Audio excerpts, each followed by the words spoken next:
So as we take up our homework here, before we get to that, we need to focus on 3 points here. This should help us understand what exactly we're doing.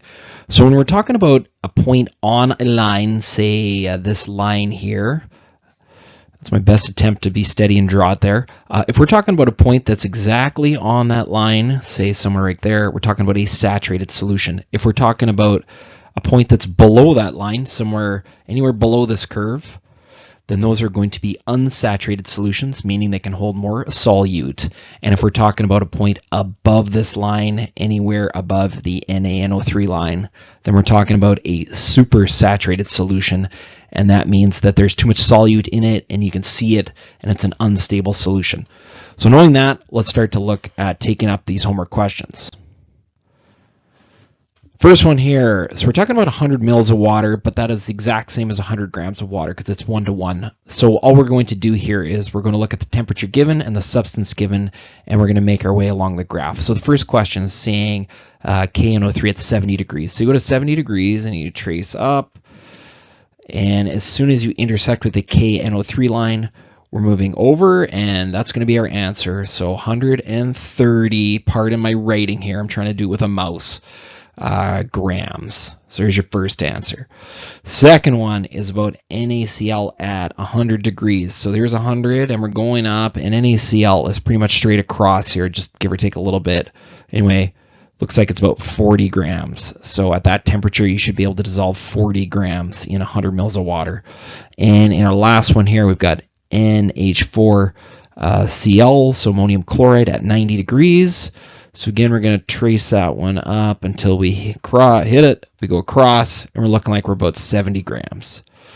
So those should be our first three answers there. Which of the above three substances is most soluble in water? So we're looking for the one that's highest at 15 degrees. So you go to 15 degrees here on my graph, you can see, and we start to move up. And I know there's a bit of a cluster here, but we just passed KNO3, so that one's eliminated. And we're just passing the NH4 one right there, and actually it ends up being salt. So the table salt is the most soluble at that temperature, NaCl. Look at question 2. Again, this is just having our graph, and we're just going to figure some numbers out from it. So 5 degrees Celsius, let's start there. And we're going to move up till we meet the KCl line, which isn't that far up. It's right about there. So again, I'm going over. And it looks like my rough layer answer is we got 28 grams dissolving per 100 grams of water. Not so easy to write here. So that's your first question. Oh, there's a good H2O. Next one is same substance at 25 degrees. So we'll move to 25 degrees. We'll head up here, and it's just a little bit more. I don't know. It's about 35-ish. I think I get 34 grams exactly per 100 of water.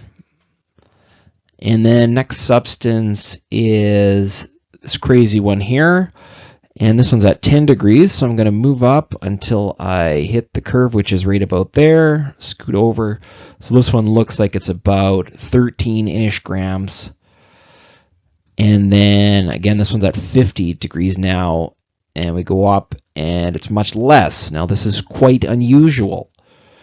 So one thing that may not have sunk in yet is that most substances increase their solubility as temp increases. This is an important point. For solids, this is like most of them. So solubility increases as temperature increases. That's what that's meant to say.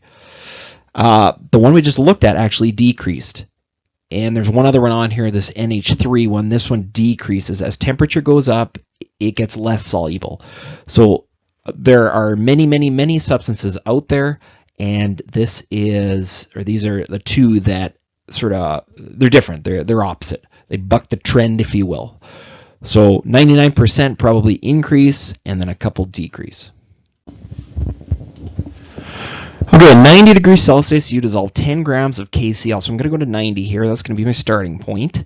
And I'm going to move up to 10 grams. And just to go across here, there I am at 10. Now it's talking about KCl, which is right here. And at 90 degrees, it should be way more soluble going across here. So what kind of solution do we have here? This is an unsaturated solution, meaning it can dissolve a lot more compound. And how much more compound? It doesn't actually ask this, but we've got tin in there. At that temperature, it's a little more than 50. Let's say it's 55-ish, not even that. You should be able to dissolve like another 45 grams or so to bring it up to be a saturated solution.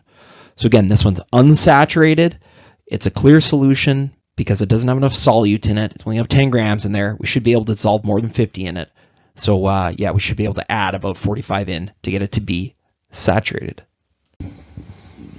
Question 4, mass of 100 grams of NaO3 is dissolved in 100 grams at 80 degrees Celsius. So we're going to start at 80, and we're going to make our way up till we hit the 100 gram point, which is right about there. No, so the question's asking, is this saturated or unsaturated? By the way, there's NaNO3 right there. We're clearly below the curve, right? We're below the line, so we have an unsaturated solution. Now this is going to be different though. So as the solution is cooled, at what temperature should the first solid appear in the solution? So we actually want to decrease the temperature. So I'm going to move this way in a second here to decrease the temperature until we actually hit the line.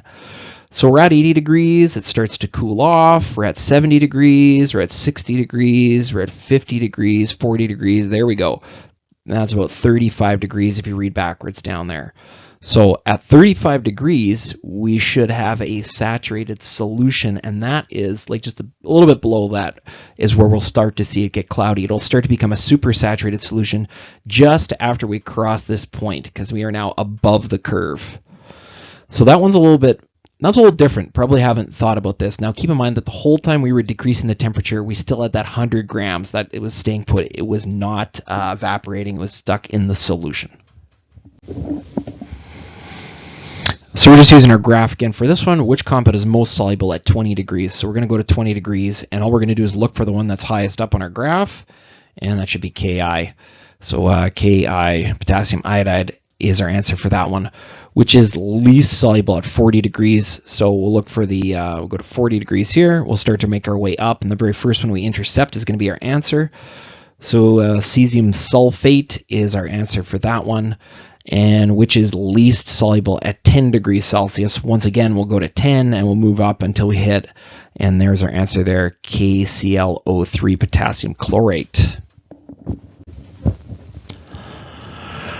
Okay, so let's move to a point on our graph. So we've got 120 right there, and we are at 10 degrees Celsius. So this is the point we are talking about here, and the compound is NaNO3, which is right there. So it's asking what kind of solution is this in B. I'm just going to jump ahead and say this is super saturated. We are above the curve, and thus we've got some undissolved solute in here. Yeah, super saturated. Okay, so the question A though is saying how much like extra solute is left in this solution. So what we're going to have to do is we're going to have to cool it off, or sorry, we're going to have to keep our same temperature, but we're going to move down here. We're going to move down until we hit our curve, and there it is, about 80-ish. So if we start at 140 and we're dropping down to 80, it might even be a little bit below 80. The difference there from 120 to 80, it's about 40 grams. So that's how much extra solute we have dissolved in the solution. We could take that out, and then we would hit our saturation point at that temperature if that were possible. This might have been a question asked earlier on. So why do solubility graphs only go between 0 and 100? Well, here's the thing. They are dissolved in what substance? They are being dissolved in H2O. And what's the boiling point of water and freezing point of water? Well, let's see. It's a solid below 0, and it's a gas above 0. So that's why our temperature range goes from 0 to 100 degrees Celsius, because that would be the temperature range in which it is a liquid. And these graphs are all about dissolving a solid within a liquid. So there you go. Simple answer for a simple question, but important to understand that distinction. We did start off by talking about this here. We'll do it again. It's on a solubility curve. The line or lines indicate the concentration of a saturated. So that's when we are on the line. You've got saturated. Oh yeah. Here we go. Values on the graph blank. A curve represent unsaturated solutions, so that's going to be below. So when you are below that curve on the graph, that means you can dissolve more. It means it's unsaturated.